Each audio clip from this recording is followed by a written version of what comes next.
즐거운 기쁜 크리스마스가 되라는 그런 인사말이죠. 그런데 크리스마스는 뜻이 뭔지 아세요? 크리스마스. 네. 크리스마스는 라틴어예요. 이건 영어가 아니라 라틴어인데 두 가지 단어의 합성어입니다. 하나, 크리스투스와 마사라는 단어가 합쳐져 가지고 크리스마스가 됐거든요. 크리스투스는 그리스도를 가리킵니다. 그리스도를 의미합니다. 그리고 마사는 모임입니다. 모임. 그러니까 크리스마스는 그리스도를 위한 모임, 그리스도의 탄생을, 성탄을 감사하는 모임을 의미하는 거죠.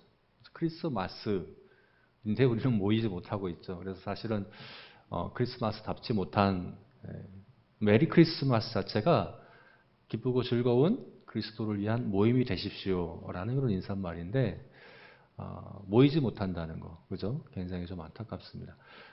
그런데 다른 한편으로는 모인다는 것 자체가 얼마나 감사하고 귀한 것인지를 다시금 생각해 볼 수 있는 것 같습니다. 성탄절을 모일 수 있다는 거, 이거 당연한 것 아닌 거예요, 그죠?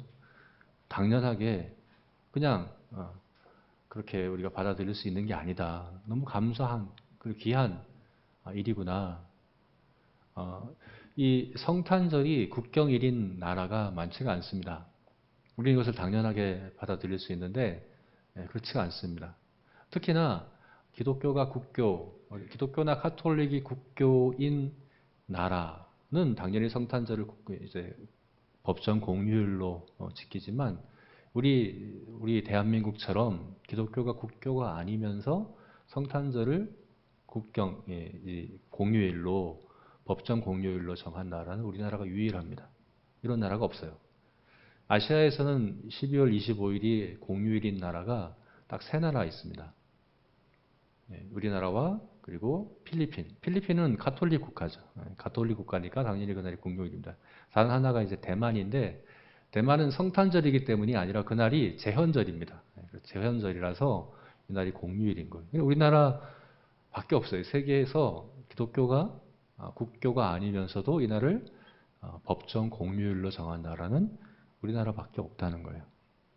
그렇게 보면 이제 석가탄신일도 공휴일이잖아요. 이렇게 얘기할 수 있잖아요. 그런데 석가탄신일이 공휴일이 된 것과 성탄절이 이제 법정 공휴일이 된 건 전혀 다른 차원입니다. 왜냐하면 성탄절이 법정 공휴일이 된 것은 1949년에 되었습니다. 1948년 7월 17일에 헌법이 제정되었죠. 헌법이 제정되고 이제 이듬해인 49년에 관련 법들을 정한 처음 그 순간부터 성탄절은 법정 공휴일이었습니다.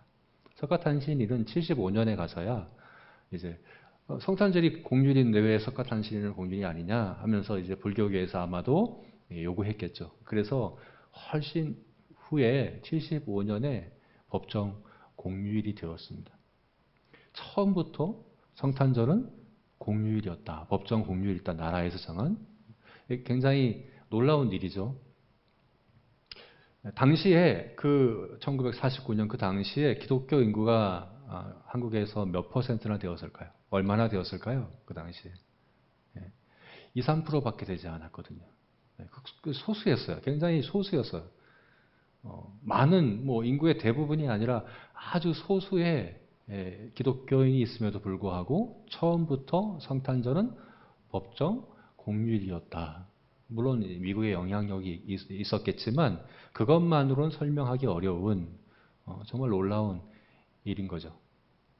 그만큼 2, 3%밖에 되지 않았던 기독교였지만 그 당시에 사회에서 이웃들에게 선한 영향력을 끼쳤던 것을 우리가 알 수 있습니다. 그만큼 인정받고 그만큼 이웃들로부터 칭찬받고 그렇게 여겨졌던 것이 바로 그리스도인들이었고 또 교회였고 또 성탄절이었다는 것을 알 수 있습니다. 일제강점기 가장 어둡고 가장 절망에 빠져있던 우리 민족, 우리 사회, 우리 이웃들에게 소망이었고 빛이었던 것이 바로 우리 기독교였고 교회였고 우리 성도들이었습니다.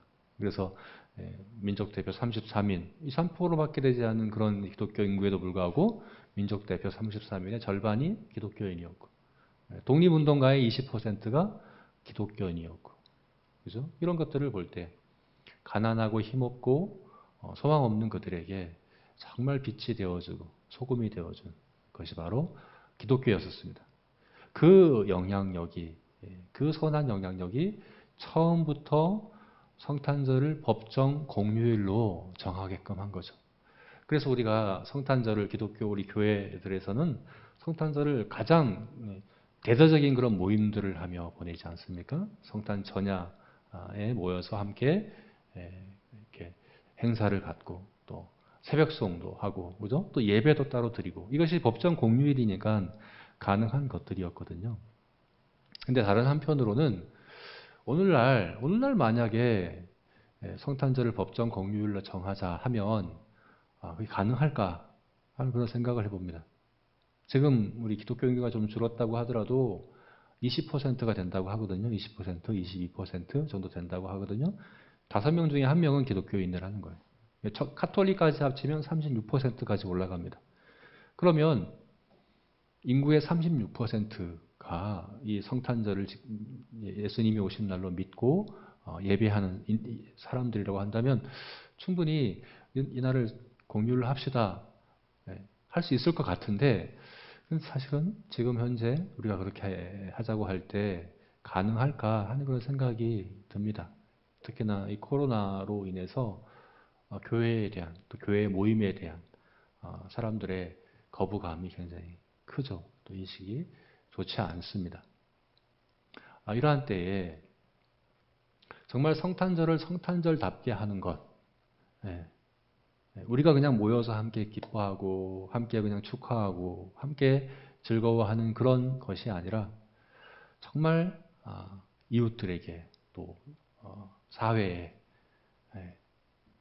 정말 성탄절이 얼마나 귀하고 감사한 일인지를 인정하게끔, 그렇게 받아들일 수 있게끔 하는 것이 필요하겠죠. 그래서 오늘은 성탄절의 의미가 무엇일까? 그리고 어떻게 우리가 성탄절을 더 성탄절답게 할 수 있을까에 대해서 오늘 말씀을 통해서 함께 좀 봤으면 좋겠습니다. 요한복음 1장 14절 말씀 우리가 함께 봤는데요. 요한복음은 나머지 3개의 복음서, 마태복음, 마가복음, 누가복음과는 좀 다른 복음서이죠. 성경에 복음서가 4개가 있죠. 요한복음까지 4개가 있는데 마태, 마가, 누가를 가리켜서 공간복음이라고 부릅니다. 공간복음은 같은 관점으로 쓴 성경이다. 같은 관점이에요. 그래서 마태, 마가, 누가는 좀 비슷합니다. 예수님의 행적에 대하여 구체적으로 자세히 기록해 놓았죠. 요한복음만은 좀 다릅니다. 좀 다른 관점에서 기록한 복음서입니다. 특별히 이 성탄절을 기록한 것을 보게 되면 마태, 마가, 누가에는 성탄절에 대한 이야기들이 우리가 잘 아는 베들레헴과 마구간과 목자와 가브리엘 천사와 헤롯 왕과 그런 이야기들이 다 기록되어 있지만 요한복음에는 그런 것들이 다 없습니다. 그런 것들은 없고 다만 이 성탄의 의미에 대해서만, 성탄의 사실들에 대해서는 구체적으로 이야기하고 있지 않지만 그 대신에 성탄의 의미에 대해서 우리에게 이야기해 주고 있습니다. 우리가 읽은 1장 14절 말씀에서 예수님이 이 땅에 오신 이 일의 의미가 무엇이냐 우리에게 말해주고 있는 거죠. 우리 1장 14절 말씀 다시 한번 읽어볼까요? 읽어보겠습니다. 말씀이 육신이 되어 우리 가운데 거하심에 우리가 그의 영광을 보니 아버지의 독생자의 영광이요 은혜와 진리가 충만하더라.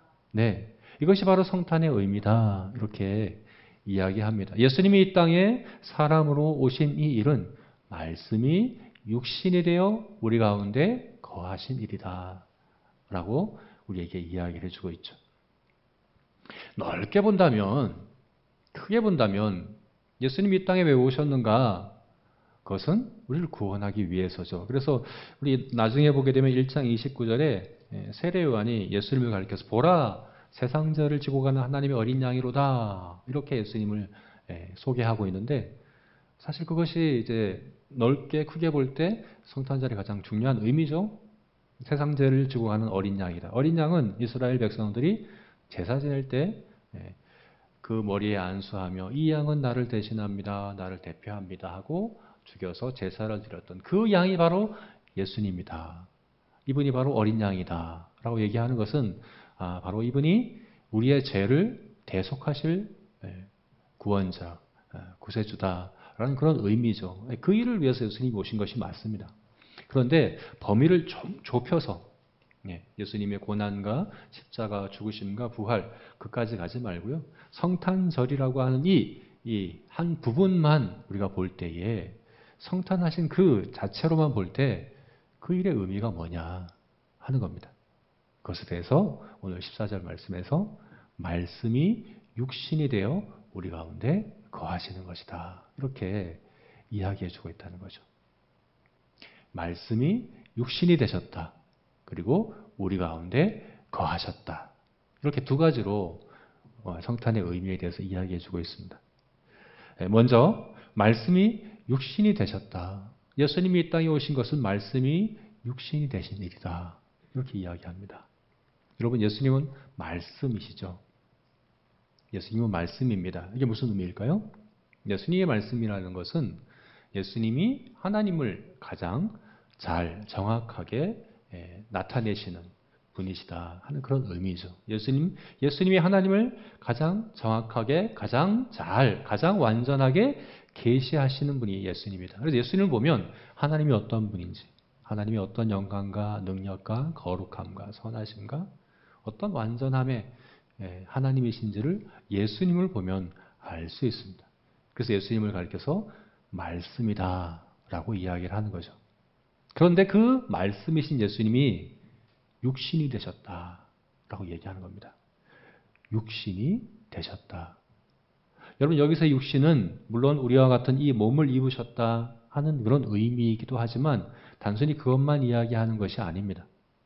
육신을 입으셨다는 것은 우리와 같이 말하고 우리와 같이 자고 깨고 먹고 마시고 생각하고 행동하고 사람들을 만나고 일을 하고 우리와 같은 삶을 사셨다 하는 그런 의미겠죠. 그래서 말씀이 육신이 되었다 하는 건 무슨 의미입니까? 하나님의 말씀이 우리와 같은 삶을 사셨다 하는 그런 의미가 되는 것입니다. 말씀이 우리와 같이 먹고 마시고 만나고 생활하고 자고 깨고 하는 그 모든 일들 가운데 하나님의 말씀이 실제로 그렇게 우리의 삶을 살아내셨다 하는 그런 의미가 되는 것입니다. 여러분 우리의 삶도 사실은 뭔가를 전달하는 메시지가 됩니다. 내가 뭘 입고 있고 내가 어떻게 행동하고 어떻게 말하고 하는 것을 통해서 많은 정보들을 얻을 수 있습니다. 그죠? 그런데 예수님이 사셨던 그 모든 삶은 바로 하나님을 나타내는 말씀이었다. 하나님을 계시하는 말씀이 되었다 하는 그런 의미로 우리에게 말씀하고 있는 것입니다. 여러분 우리의 삶은 어떤 정보를 나타냅니까?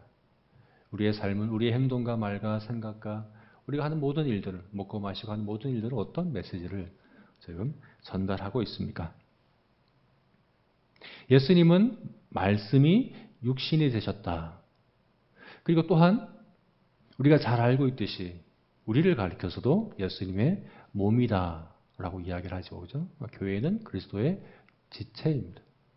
예수님이 이 땅에 공생의 33년 동안에 사람의 몸을 입고 이 땅에 계셨지만 지금은 하늘의 승천에서 계시며 이 지상에서는 교회를 예수님의 몸으로 우리 성도들을 예수님의 몸으로 입고서 지금 계신 것이죠. 그래서 우리는 예수님의 몸입니다. 그렇다면 우리들의 삶도 어떠해야 되겠습니까? 우리들의 삶도 말씀을 살아내는 그런 삶이 되어야 하겠죠. 그죠? 왜냐하면 지금 우리의 삶이 예수님의 육신이기 때문입니다. 예수님의 몸이기 때문인 것입니다. 우리가 말씀을 우리가 늘 읽고 늘 배우고 듣고 묵상하고 전하는 이 말씀을 단순히 우리의 입술로만이 아니라 우리의 혀의 말로만이 아니라 우리의 구체적인 삶으로 살아낼 수 있는 우리가 되었으면 좋겠습니다. 예수님이 말씀이 육신이 되어 이 땅에 오신 것처럼 우리들도 말씀과 내 삶이 별개가 아니라 내가 들은 말씀이, 내가 아는 그 말씀이 나의 구체적인 삶으로 그대로 나타날 수 있도록, 그대로 열매 맺어질 수 있도록 그렇게 살아가는 저와 여러분이 되었으면 좋겠습니다. 특별히 이 코로나로 인한 이 어려운 이 시기에 예수님의 몸으로서 우리가 그렇게 말씀으로 말과 행동과 우리 삶의 모든 것들 가운데 살아낼 수 있는 우리 성도들과 우리 제자 교회가 되었으면 좋겠습니다. 두 번째로 우리 가운데 거하셨다라고 이야기합니다. 우리 가운데 거하셨다. 예수님의 이 성탄은 말씀이 육신이 되신 것이고 또한 우리 가운데 거하신 것이다. 여기서 거하신다라는 이 말은 굉장히 특별한 단어입니다. 성경에서 굉장히 특별한 단어인데요. 어떤 단어인가? 이것은 장막을 친다 하는 그 의미의 표현이에요. 장막을 친다. 장막을 친다. 장막을 치는 것은 무엇일까요? 이스라엘 백성은 유목민이기 때문에, 그죠? 유목민이기 때문에 계속해서 이동하며 생활을 하죠. 그래서 그들이 사는 집이 장막이었죠, 사실은. 그래서 예수님이 이 땅에 오신 것이, 성탄하신 것이 장막을 치신 것이다 라는 것은 예수님이 잠깐 우리 가운데 있다가 가신 것이구나, 임시 거처로서 이 땅에 잠시 머무신 거구나, 이런 의미가 아닙니다. 그런 의미가 아닙니다. 무슨 의미일까요? 여기서 장막이 무슨 의미일까요? 바로 이스라엘 백성들이 강야에서 지었던 바로 그 성막, 성전을 의미하는 겁니다. 요한계시록 21장 3절 말씀을 보게 되면 우리가 그 의미를 보다 분명히 알 수 있습니다. 함께 읽어볼까요? 내가 들으니 보좌에서 큰 음성이 나서 이르되 보라 하나님의 장막이 사람들과 함께 있으매 하나님이 그들과 함께 계시리니 그들은 하나님의 백성이 되고 하나님은 친히 그들과 함께 계시니라. 하나님의 장막이 사람들과 함께 영원히 있는 곳, 그것이 어디입니까? 바로 새하늘과 새 땅. 요한계시록의 마지막 부분이잖아요. 새하늘과 새 땅, 바로 천국입니다. 그것이 바로 하나님의 장막이 머무는 그것이 바로 이제 천국이다라고 이야기를 하는 거죠. 그런데 예수님이 이 땅에 오신 것은 무엇이라고요? 그 하나님의 장막이 우리 가운데 펼쳐졌다 하는 이야기입니다. 하나님의 그 성전이 우리에게 찾아와서 우리에게 펼쳐졌다 하는 그런 의미인 것입니다. 여러분 우리가 잘 알듯이 예수님께서는 예루살렘 성전에 돈 바꾸는 사람들, 짐승들 파는 사람들을 쫓아내시면서 말씀하셨죠. 이 성전을 헐라 내가 사흘 만에 지으리라. 그 성전이 뭡니까? 바로 예수님의 몸을 가리키는 것이다. 예수님 자신을 가리키는 것이다. 라고 얘기하고 있죠. 예수님이 바로 성전입니다. 그 성전이신 예수님께서 우리 가운데 오셨습니다. 그래서 결국은 우리가 바로, 우리 삶이 바로 하나님의 성전이기를, 성전 될 수 있도록 그렇게 하신 것이죠. 여러분, 성전은 역사적으로 하나님을 예비하는 성전은 두 가지 형태가 있었죠. 이스라엘 광야에 있어서는 장막이었습니다. 이것은 이동식 성전입니다. 그렇죠? 계속해서 이동하는 성전입니다. 그리고 이스라엘 백성들이 가나안 땅에 정착했을 때는 이제 그 성막이 아니라 성전이 세워졌죠. 솔로몬 왕을 통해서 성전이 세워졌습니다. 그런데 결국 하나님은 그 예루살렘 성전을 허무셨습니다. 왜 그러셨을까요? 성전이 성전되지 못했기 때문에 그렇습니다. 어떻게 하면 성전이 성전되지 못할까요? 그들이 성전에서 하나님을 제사한 일을 하지 않았습니까? 그렇지 않습니다. 성전이 존재한다면 계속해서 제선을 내서 하나님을 제사하는 일은 계속했습니다. 그런데 성전에서만 제사할 뿐 그들의 일상의 삶에서는 그죠? 하나님과 상관없는 그런 삶을 살았던 것이 바로 문제였죠. 그래서 하나님 결국 성전을 허물어 버리셨습니다. 성전은 우리 일상의 삶 가운데 있어야 합니다. 원래 예루살렘 성전, 가나안 땅에 세워졌던 예루살렘 성전도 거기만 성전이란 의미가 아니에요. 사실은 가나안 땅 전체가 성전이란 의미예요. 그것이 바로 에덴 동산도 마찬가지고 또 우리가 이루게 될 새하늘과 새 땅도 마찬가지입니다. 우리 삶 모든 영역이 성전되게 살아내야 하는 것이죠.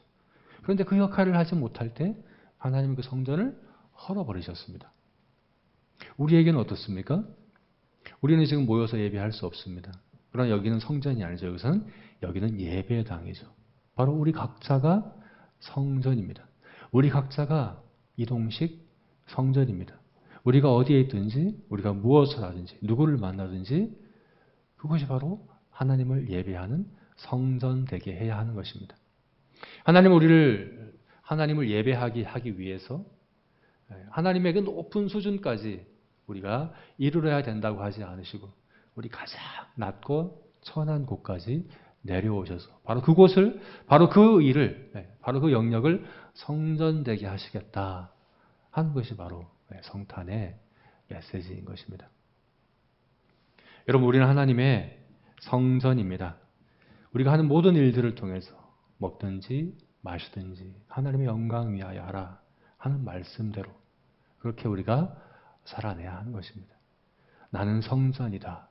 내가 하는 모든 것이 예배의 처소이고 내가 하는 모든 일들이 예배다 하는 이 성전 의식으로 살아가는 우리가 되었으면 좋겠습니다. 그러할 때 오늘 말씀에서는 우리가 그의 영광을 보니 아버지의 독생자의 영광이요 은혜와 진리가 충만하더라. 성전이기 때문에 그래요. 성전은 하나님의 영광으로 가득합니다. 성전은 하나님의 임재로 가득합니다. 성전은 하나님의 은혜와 진리로 가득한 곳. 그것이 바로 성전입니다. 우리 삶도 이럴 수 있습니다. 가능합니다. 그래야 합니다. 왜 그렇습니까? 예수님이 가장 낮고 천한 곳에 성전으로서 오셨기 때문입니다. 그리고 우리 각 사람을 성전되게 하실 것이기 때문입니다. 저와 여러분이 성전으로 살아가는 우리들이 되었으면 좋겠습니다. 말씀을 맺겠습니다. 크리스마스. 크리스마스는 바로 우리들입니다. 크리스마스가 다른 게 아니에요. 크리스마스는 그리스도를 위한 모임입니다. 그러니까 우리들 자체가 크리스마스인 거예요. 그리스도를 위한 모임인 우리들이 정말 크리스마스를 크리스마스답게 그렇게 하기 위해서 말씀을 육신으로 살아내는 우리가 됩시다. 그리고 성전 의식으로 우리가 하는 모든 일들 가운데 이동식 성전으로 내가 집에 가면 거기가 성전이고 내가 일을 하러 가면 거기가 성전이고 내가 누구를 만나러 가면 바로 거기가 성전이 되게 하는 하나님을 예배하는 처소가 되게 하는 그런 저와 여러분이 되시기를 주님의 이름으로 축원합니다. 함께 기도하겠습니다.